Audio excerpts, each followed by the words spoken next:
Welcome to the John Maxwell Leadership Podcast. My name is Mark Cole, and I am excited today to not only have an incredible lesson by John Maxwell, but to be joined by my co-leader, my friend, my partner, Traci Morrow. And she and I, after we listen to John together, are going to come back and discuss this lesson, both in our personal application as well as how we apply around the John Maxwell's organization. So get ready, because today John is going to be teaching on culture. In fact, John will be teaching you, he makes a statement in today's lesson. He says the most powerful factor in an organization's success is its culture. And he'll share with you 3 ways that culture is driven in and through an organization.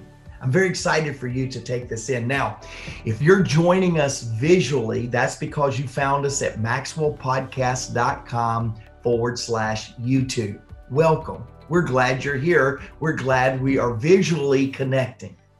Some of you have already begun sharing your impact story from the podcast and from the Maxwell brand by going to maxwellpodcast.com/myimpactstory. But for those of you listening today and you're just tuned in, you're honed in for a lesson on culture, I want you to go to maxwellpodcast.com/culture. Click on the bonus resource button, and there you will get some fill in the blank worksheet that will help you follow along as John teaches. So now that you have your pen, your paper, your fill in the blank worksheet, let's hear from John Maxwell.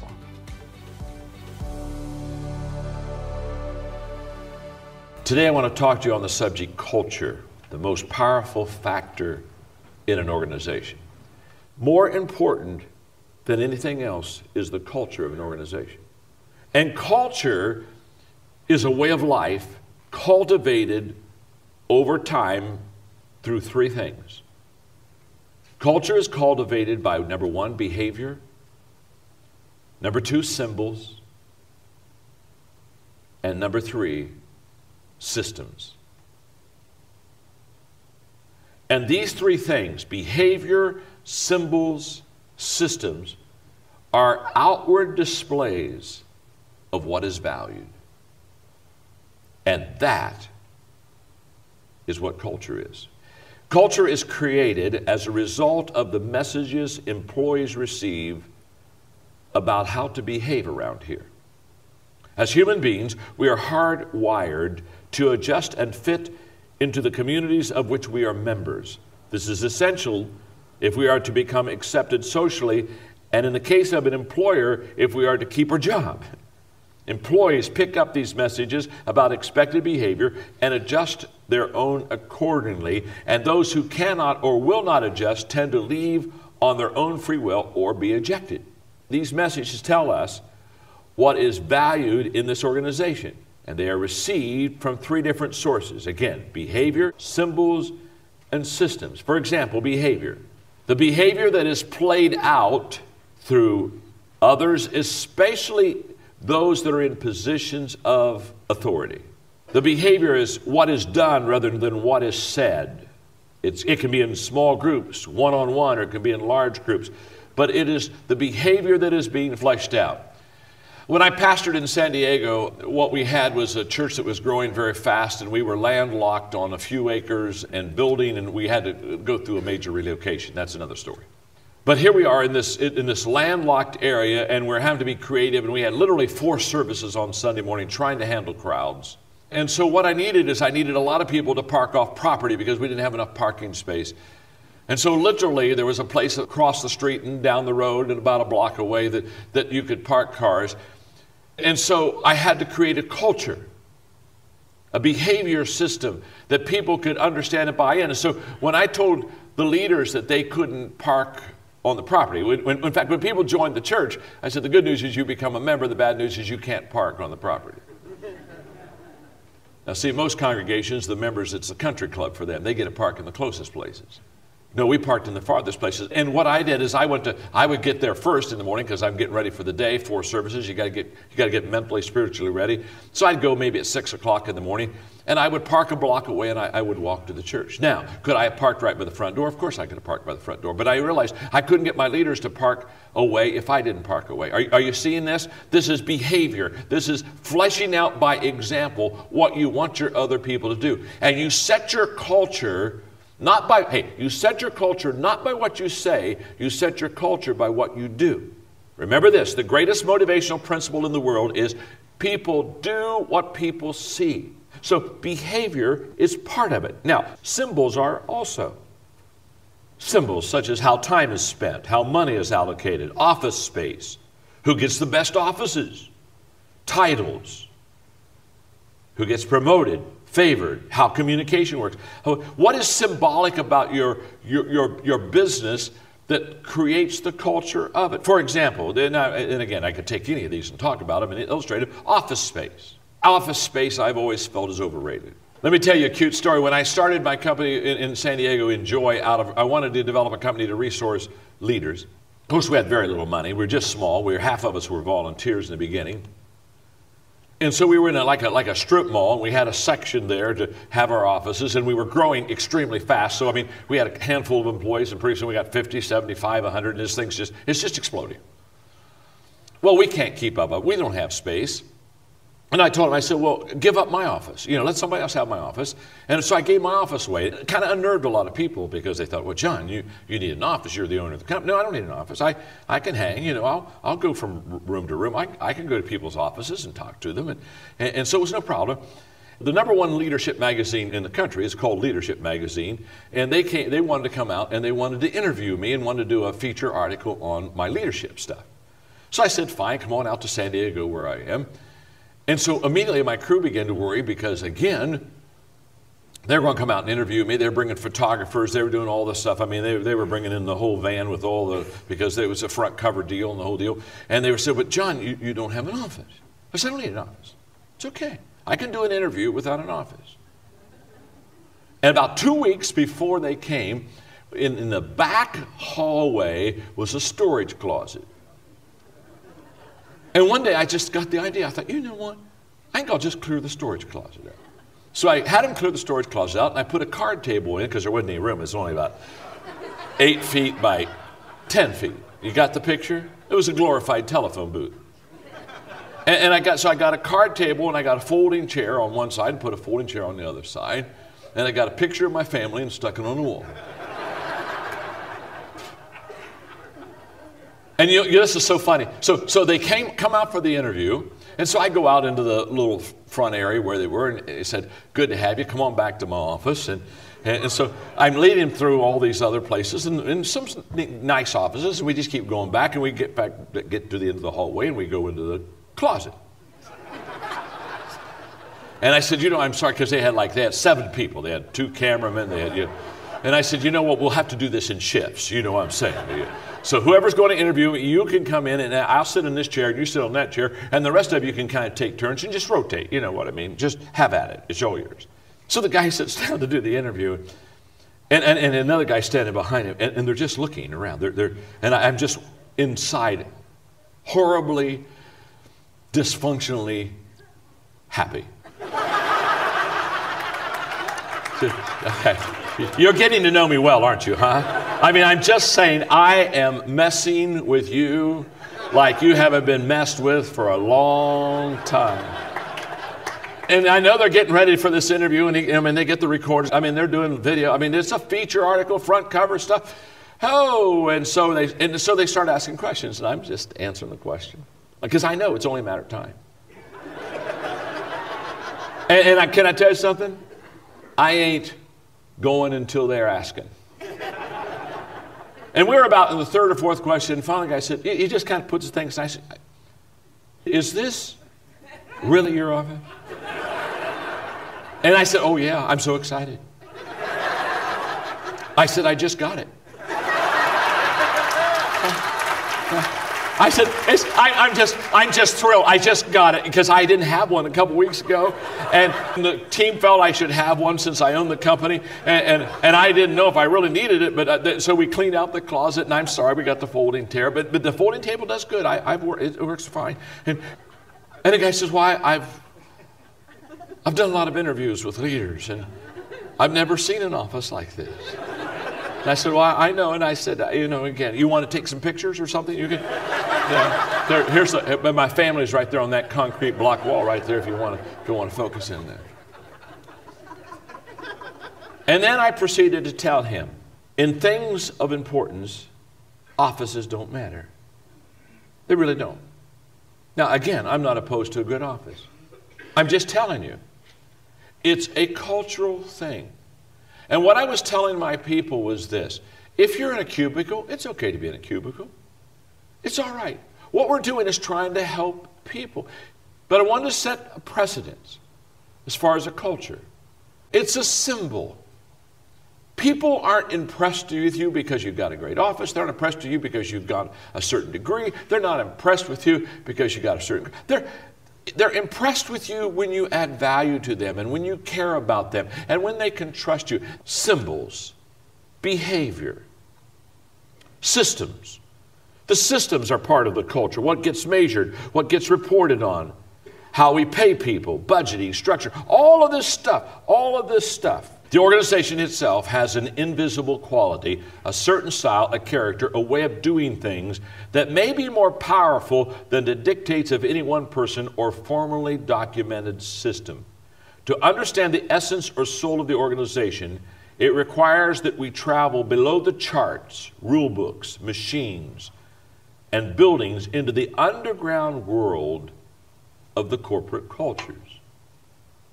Organizational culture includes tangibles and intangibles. The things we see are the way people dress and behave and look, and the corporate offices, the messages of posters on the walls. Here we go. Important statement. The intangibles may be harder to grasp, but they give a better read on the organization's true personality, the organization's values, stated and unstated, beliefs, assumptions, what and how success is celebrated, how problems are addressed, the manifestations of trust and respect at all levels of the organization. These are the intangible elements of culture. Every group in society, family, town, state, nation, company, church, civic group, team, or any other gathering of people has a culture, and sometimes clearly identified, but often camouflaged.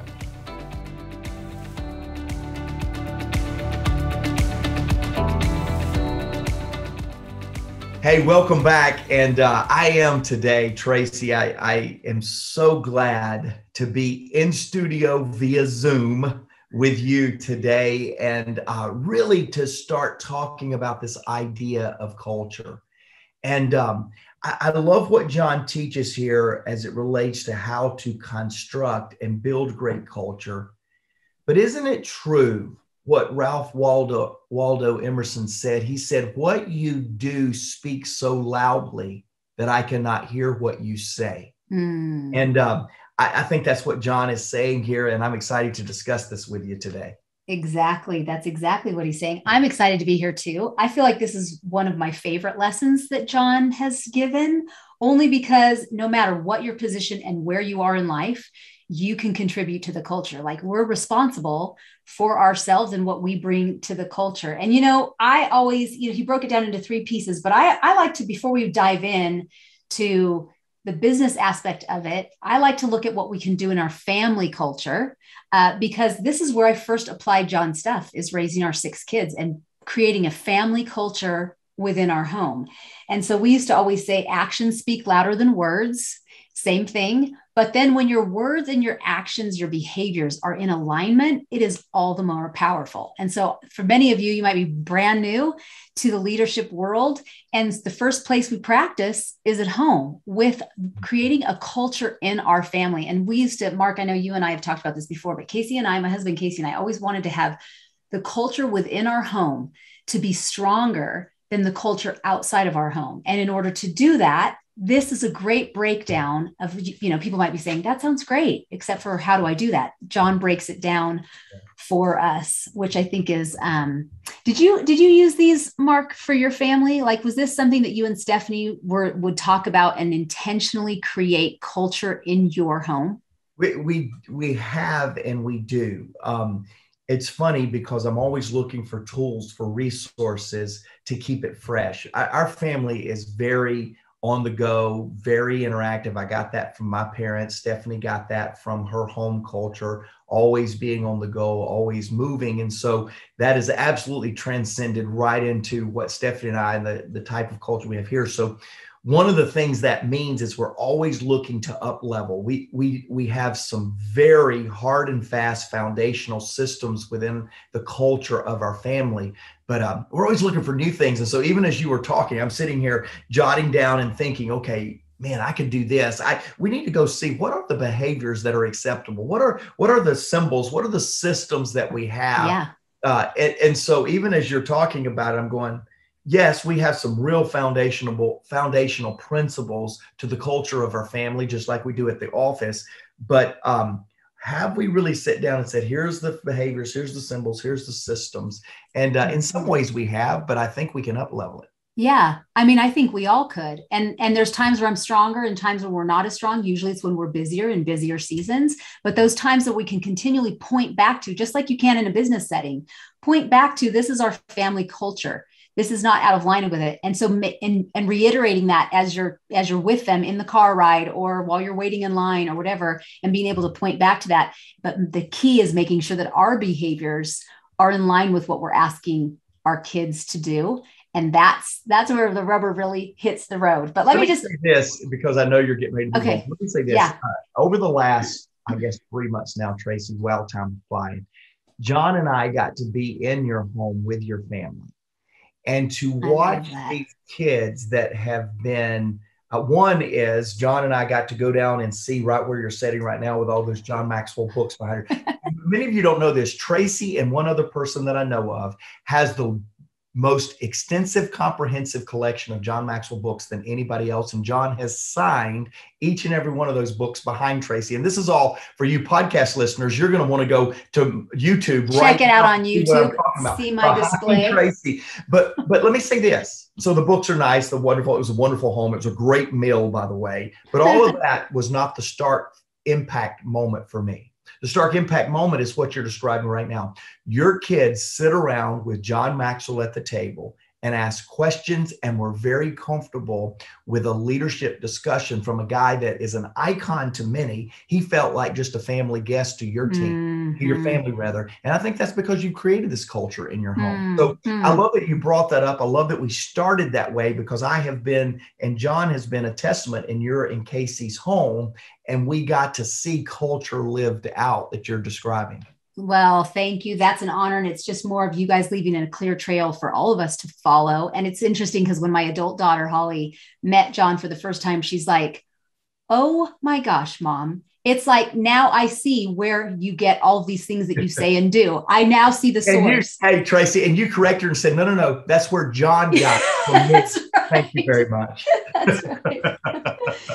But I have also been in positions where when I was not the leader of the company, but a leader in a company with a leadership over me, I have had situations where the culture was not clear and the culture changed. And it was sort of like with the wind almost. What was rewarded, John said, culture is an outward display of what is valued and also what is rewarded. He'll say what gets rewarded gets done. And so I've been in that, and I'm certain that the people in our podcast audience have had the same situation. But what do you think, if you are not the leader, can you affect the culture of a team if you're not the one setting what gets rewarded, if you're not the person who is kind of in charge of setting that? What if you're in a culture that's uncertain, unclear, maybe even something that you think isn't great? What do you say to people who are maybe in a situation where their company culture is not ideal? Yeah. And I love this question. And the answer is yes, I am.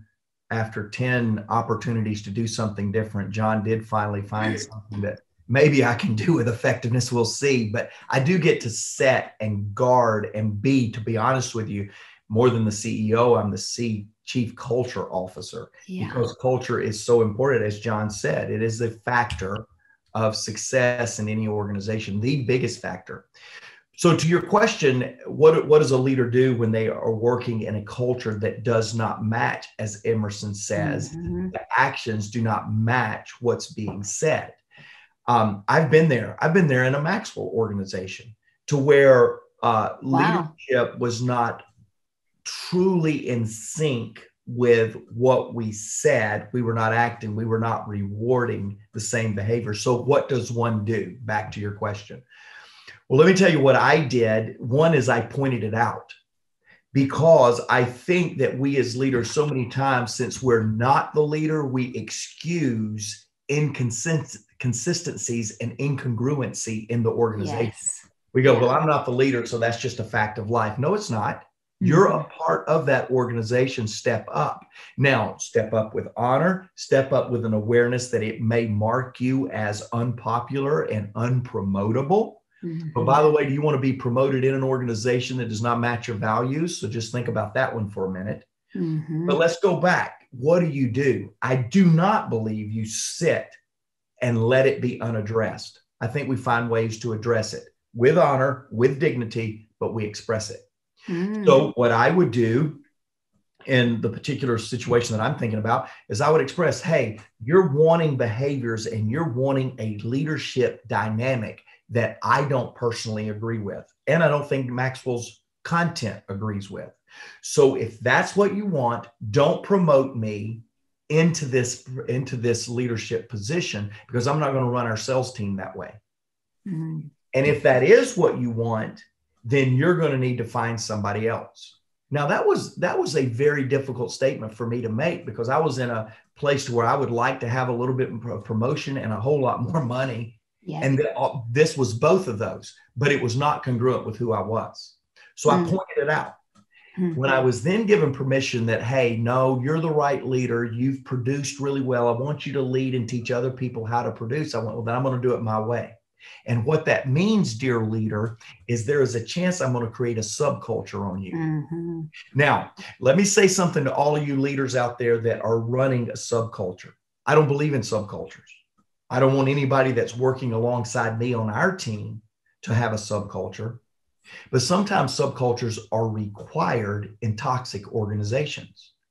But I don't believe any good leader builds a subculture without being transparent about it. Hear that? I believe you do have to have subculture sometimes. I've ran subcultures. But to run a subculture and pretend that you are loyal to the bad culture while you are creating subculture makes you just as incongruent as the situation. So what I did was I went, hey, okay, I will step in and lead it my way. Thank you for seeing that I can't run it your way, because I couldn't. I will run it my way, but that's going to create a subculture on you. Are we okay if I have a subculture under the culture that is in some ways very toxic? And the answer, of course, at that point, because the need for my sales competence was needed, was yes. But every single month, I was running up against the subculture because it's not optimal.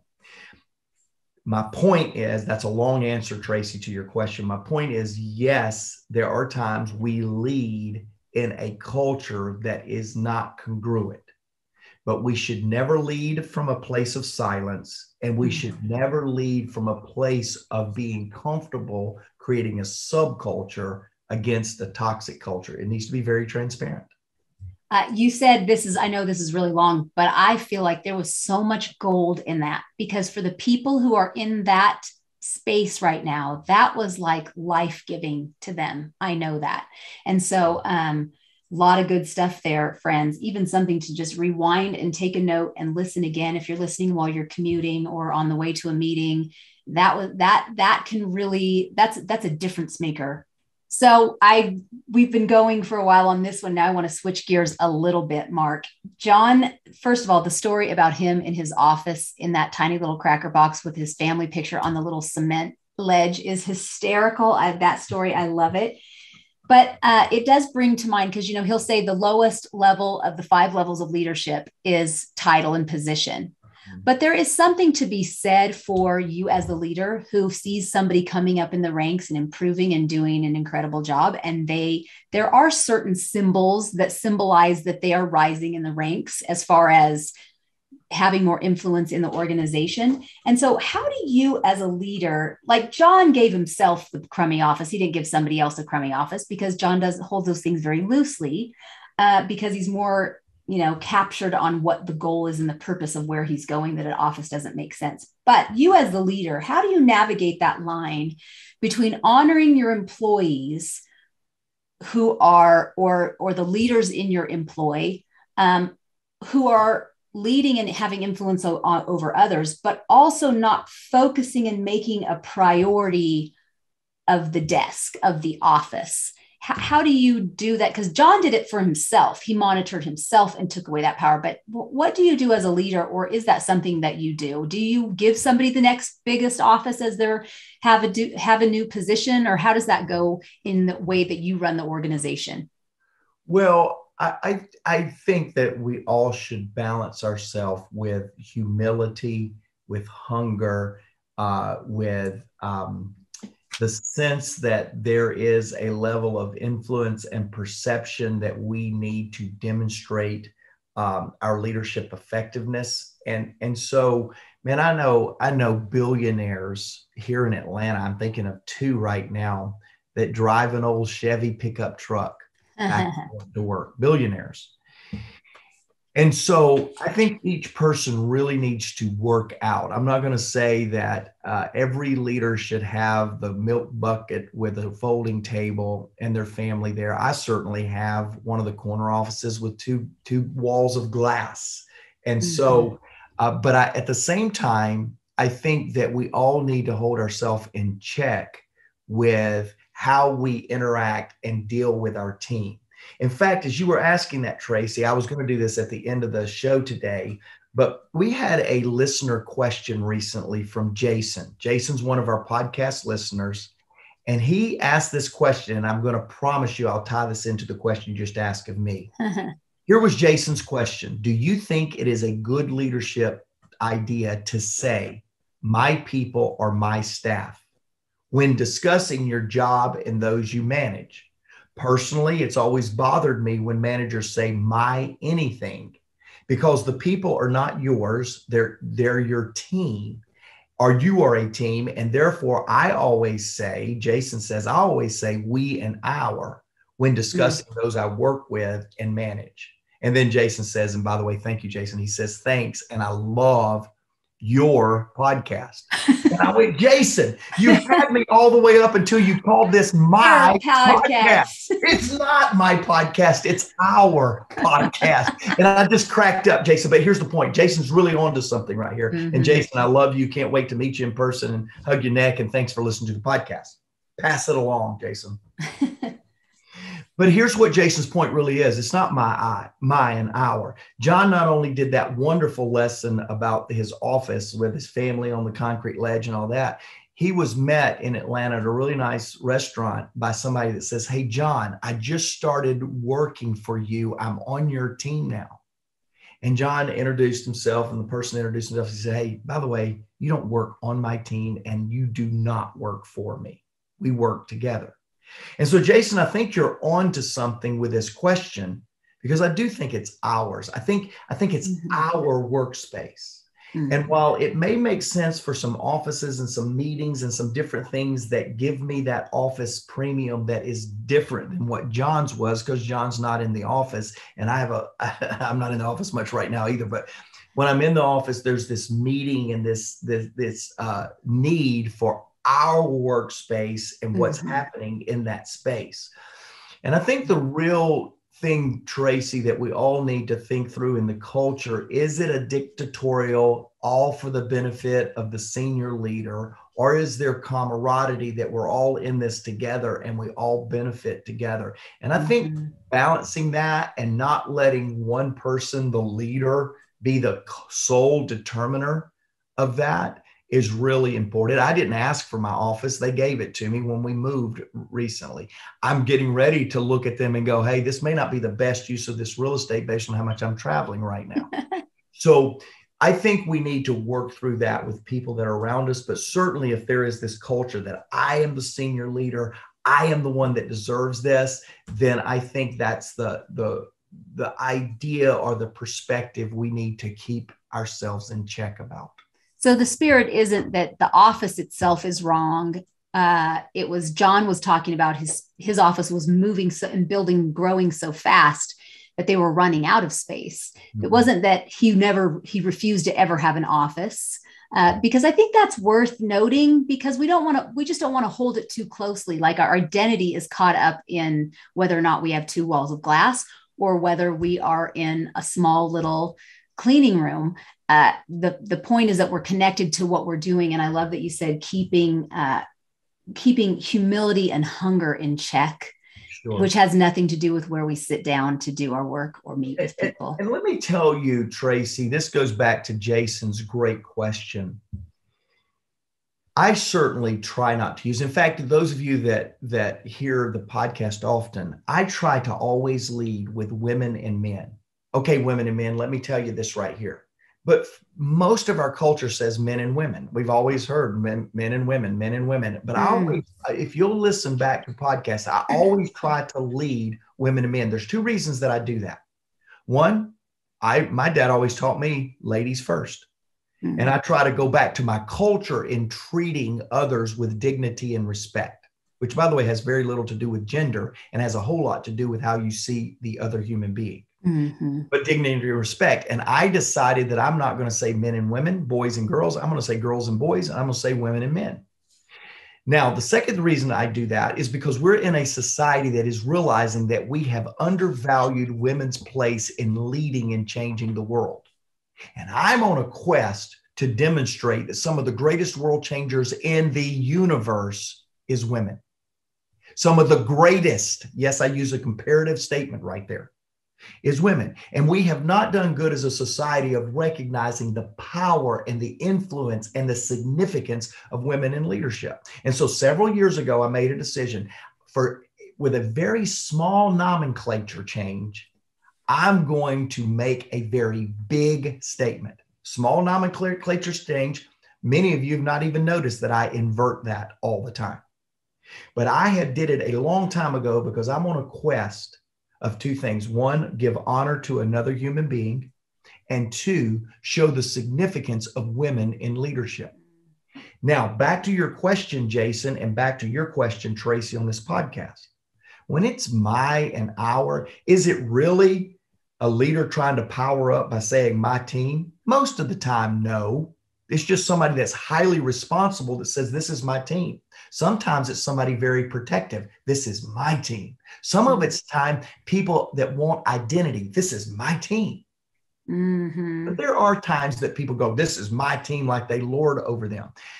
I do think nomenclature matters. I do think for me and you, Traci, and you, Jason, if we're convicted by something, we need to change it. I change it and say women and men. Mm-hmm. But I don't look down on people that still say men and women because they don't share my nomenclature change.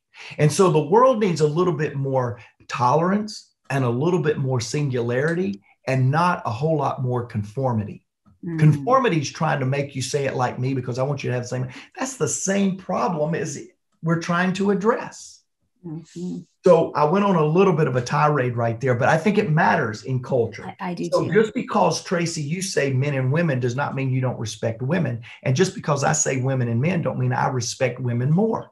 Mm-hmm. But many times our current culture is telling us that if you don't say it just like me, you're a problem, which then is underscoring the problem we're trying to alleviate. Right. And that is what I'm saying about culture.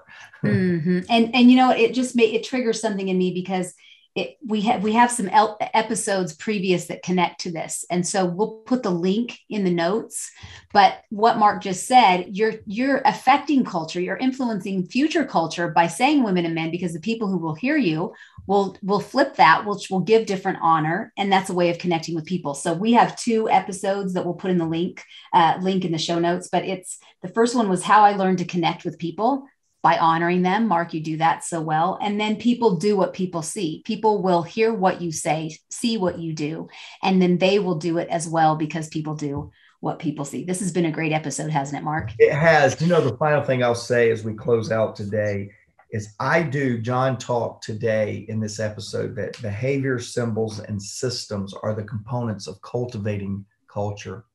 I believe common language, common beliefs, and common behaviors are the greatest indicators. So the greatest cultivators, John says, behavior, symbols, and systems. The greatest indicators are we all saying the same thing? Is there a common language? Are we all believing the same thing? We're believing that if we live up to this language, we're going to see greater things ahead of us. And then the common behaviors are an outsource from what we believe, what we say, and what we believe. And so common language, common beliefs, and common behaviors are the great indicators of culture. We hope we've added value to you today. Traci, as always, thanks for adding value to our podcast listeners. Hey, if you're listening today and this is your first time, we have a lot of episodes that you need to catch up on. Go to maxwellpodcast.com and you'll see all of it there. If you're an avid listener and you've never taken advantage of the show notes, at maxwellpodcast.com, you'll see the show notes of this episode as well as other episodes. And we include links and things that will help you continue diving deep into today's subject matter. And then finally, if you're wanting to see how awesome Traci is and how much I have a face for radio, we're now on YouTube, maxwellpodcast.com/YouTube. Today, Traci and I are both in our home offices, she in Colorado, me in Atlanta, Georgia, but we're with you via visual podcast. And then finally, one final statement.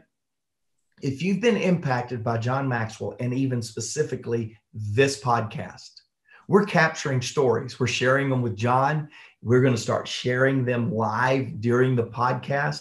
But if you've been impacted, go to maxwellpodcast.com/my impact story. /my impact story. Record a video. Let us see and hear your impact story and let us share it with the world. Thanks for joining us today. Let's go build a powerful culture together. Let's listen, let's learn, let's lead.